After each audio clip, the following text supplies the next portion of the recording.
दोस्तों, आज तक आपने ये बात कई बार अपने दोस्तों या फैमिली मेंबर से पूछी होगी कि क्या आप खूबसूरत हैं? लेकिन सोचकर देखिए, क्या ये वाक्य किसी की मौत का कारण बन सकता है? साल 1970 में जापान में कुछ ऐसी घटनाएं घटी जिसका संबंध इसी वाक्य से था। हिलेरी जापान में रहता था। उसकी उम्र लगभग 17 साल थी। वो 12th क्लास का स्टूडेंट था। एक दिन स्कूल से निकलने के बाद हिलेरी अपने दोस्तों के साथ घूमने के लिए निकल जाता है। जब अंधेरा बढ़ने लगता है तब उसकी नजर अपनी कलाई पर लगी घड़ी की ओर जाती है। अरे यार, काफी लेट हो गया। मॉम परेशान हो रही होंगी। मैं निकलता हूँ, कल मिलेंगे। हिलेरी अपने घर के लिए निकल गया था। हिलेरी का घर शहर से दूर एक सुनसान इलाके को पार करके छोटे से गांव के अंदर था। हिलेरी गुनगुनाते हुए अपने घर की ओर बढ़ा चला जा रहा था। रात घेराई थी। चारों ओर सिर्फ अंधेरा ही अंधेरा नजर आ रहा था। दूर कहीं से कुत्तों के रोने की आवाज भी सुनाई पड़ रही थी। हिलेरी अब एक सड़क पर पहुंच गया था जहां पर कोई भी इंसान आता जाता नजर नहीं आ रहा था। अंधेरी सुनसान गली में हिलेरी तेज कदमों से चलते हुए अपने घर की ओर बढ़ रहा था। तभी उसे एहसास हुआ सामने की तरफ से कोई काली सी परछाई बढ़ती हुई उसकी तरफ आ रही है। ये कौन आ रहा है सामने से? एक तो आज पहले ही इतनी रात हो गई है। एक तरफ कुत्तों के भौंकने की आवाजें और दूसरी तरफ ये सामने से आता अजीब सा इंसान। कुछ समझ नहीं आ रहा है कौन है। हिलेरी अभी सोच ही रहा था कि सामने से आती हुई परछाई ठीक उसके सामने आकर रुक जाती है। हिलेरी ने अंधेरे में गौर से देखने की कोशिश की तो उसे अपने सामने एक लंबे काले बालों वाली औरत खड़ी हुई दिखाई दी जिसने अपने चेहरे पर सफेद रंग का मास्क लगा रखा था। उसके खूबसूरत लंबे बाल खुले हुए थे और तेज हवा के कारण उड़कर उसके चेहरे को ढक रहे थे। लेकिन सबसे अजीब बात यह थी कि उस औरत का मास्क खून से भीगा हुआ था। कौन? मेरा नाम कैसे जानती हो तुम? हिलेरी पीछे हटता है और अपने कदम धीरे धीरे पीछे की ओर लेने लगता है। तभी वो किसी चीज से टकरा जाता है। हिलेरी मुड़कर देखता है तो उसके होश उड़ जाते हैं। उसके पीछे भी ठीक वैसे ही वेशभूषा और हुलिये वाली औरत खड़ी थी जैसी उसने अभी सामने देखी थी। हिलेरी घबरा कर वापस सामने देखता है तो सामने से वो औरत गायब हो चुकी थी। पलक झपकने से पहले वो औरत सामने से मेरे पीछे कैसे पहुंच गई? हिलेरी को अब थोड़ी घबराहट होने लगी थी। हिलेरी, क्या मैं सुंदर हूँ? ये कैसा सवाल है? मुझे नहीं पता। क्या मैं सुंदर हूँ? हाँ, बिल्कुल, तुम बहुत सुंदर हो। अब मेरा रास्ता छोड़ो। क्या कहा? मैं सुंदर हूँ? मैं तुझे सुंदर दिखाई देती हूँ? ये देख मेरा चेहरा। अब बोल, क्या मैं सुंदर हूँ?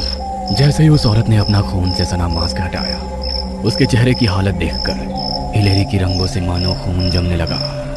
उस औरत का चेहरा होठों के पास से कानों तक फटा हुआ था। ऐसा लगता था किसी ने छुरे से उसके चेहरे के 2 टुकड़े कर दिए हो। उसके फटे हुए मुंह से लगातार खून और मांस के टुकड़े लटकते दिखाई दे रहे थे। उसका भयानक चेहरा देखकर हिलेरी के मुंह से एक जोरदार चीख निकल जाती है। हिलेरी को चीखते देख वो औरत भी अपना पूरा मुंह खोलकर भयानक अंदाज में हंसने लगती है। औरत के लंबे बाल हवा में झूम रहे थे और मुंह खोलकर हंसने के कारण उसके चेहरे का फटा हुआ मांस दिखाई पड़ रहा था। मैं बहुत सुंदर हूँ ना? अब तुझे भी मेरे जैसा सुंदर बनना होगा। पानी खाना दो। इतना कहकर वो औरत अपने जैकेट से एक बड़ी सी कैंची बाहर निकाल लेती है और हिलेरी के सामने उस कैंची को चलाते हुए डरावनी मुस्कुराहट दिखाई देने लगती है। हिलेरी को अपने सामने खड़ी हुई वो औरत इतनी भयानक और बदसूरत लग रही थी कि वो एक पल भी उसकी ओर देख नहीं पा रहा था। इससे पहले कि हिलेरी कुछ समझ पाता, वो औरत बिजली की तेजी से 1 सेकंड से भी कम समय में हिलेरी के बिल्कुल नजदीक आ जाती है और अपनी बड़ी सी कैंची से हिलेरी का मुंह दोनों ओर से काटकर बिल्कुल अपने जैसा बना देती है। हिलेरी के चेहरे को कैंची से कतरने के बाद भी उस औरत का गुस्सा शांत नहीं हो पा रहा था। इसलिए दर्द से कराहते हिलेरी के सीने पर भी वो कैंची से कई सारे वार करने के बाद पहले की तरह बिल्कुल सामान्य हो जाती है। अपनी जैकेट की पॉकेट से मास्क निकाल के एक बार फिर वो अपना चेहरा ढकती है और कैंची को अपनी जैकेट में रखकर वहां से अंधेरे में गायब हो जाती है। जमीन पर पड़े हुए हिलेरी के जख्मों से लगातार खून बह रहा था। दर्द से छटपटाते हुए कुछ ही देर के बाद हिलेरी ने अपने होश खो दिए थे और उसी रात ज्यादा खून बह जाने के कारण हिलेरी की मौत हो जाती है। अगली सुबह बुरी तरह से कटा फटा उसका शव गांव के लोगों को मिलता है जिससे हर तरफ सनसनी फैल जाती है। हिलेरी की मौत के कुछ दिन बाद सैम नाम का एक लड़का शहर से थोड़ी दूर एक कमरा किराए के लिए लेता है। शाम के समय सैम एक दुकान से सामान खरीद रहा था कि तभी उस दुकान का मालिक वहां पर आकर लंबी लंबी सांसें लेने लगता है। क्या हुआ सर? आप इतने घबराए हुए क्यों नजर आ रहे हैं? मैंने अभी अभी अपनी आंखों से एक औरत को किसी बच्चे के ऊपर कैंची से हमला करते हुए देखा। अरे तो आपने उसे रोका क्यों नहीं? कौन औरत थी? वो बच्चा कहाँ है?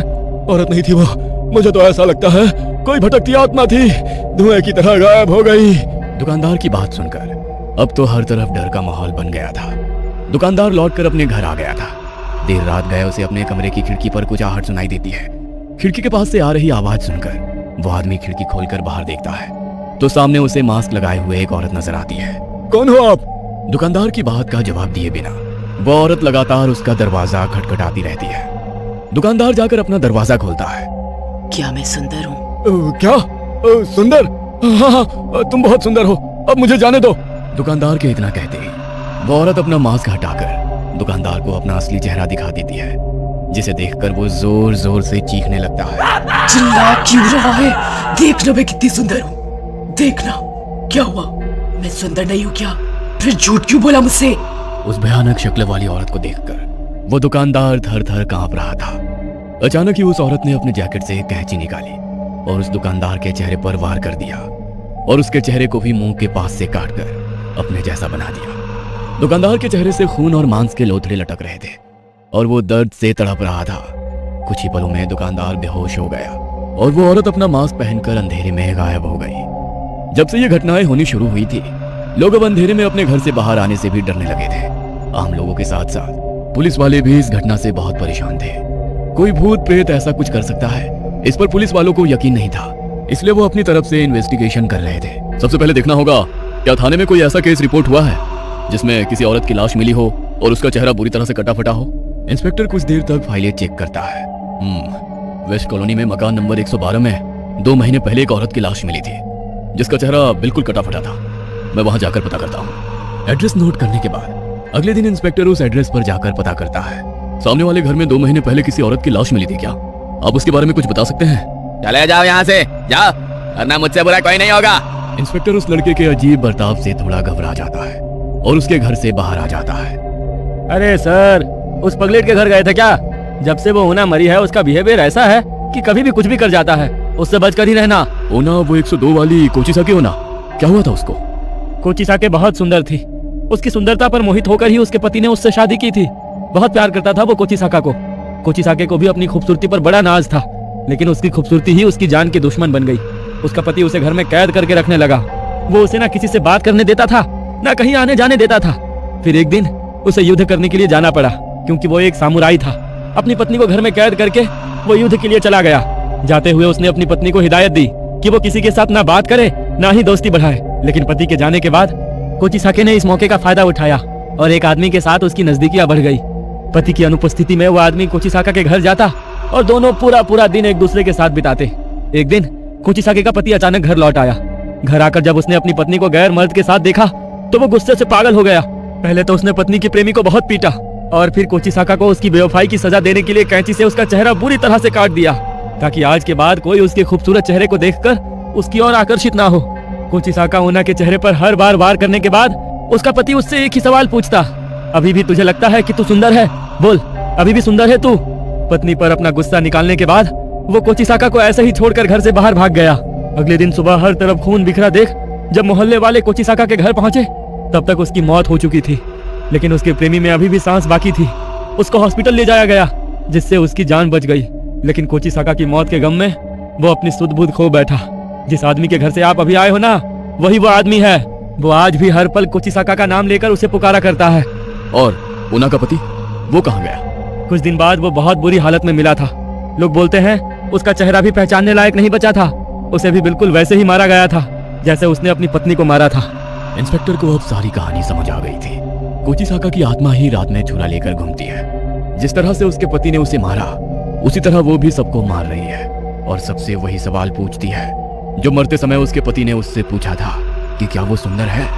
इंस्पेक्टर को समझ में आ गया था कि वो सारी घटनाएं पैरानॉर्मल एक्टिविटीज है, जिसमें वो चाहकर भी कुछ नहीं कर सकता। 1970 में लगातार ऐसी घटनाएं होती रही और फिर अचानक ही कोचिसाका का ख्वाब जापान से खत्म हो गया। कोई नहीं जानता कि कोचिसाका अचानक क्यों और कैसे गायब हो गई, लेकिन कोचिसाका की डरावनी कहानियां आज भी लोगों की जुबान पर ताजा है।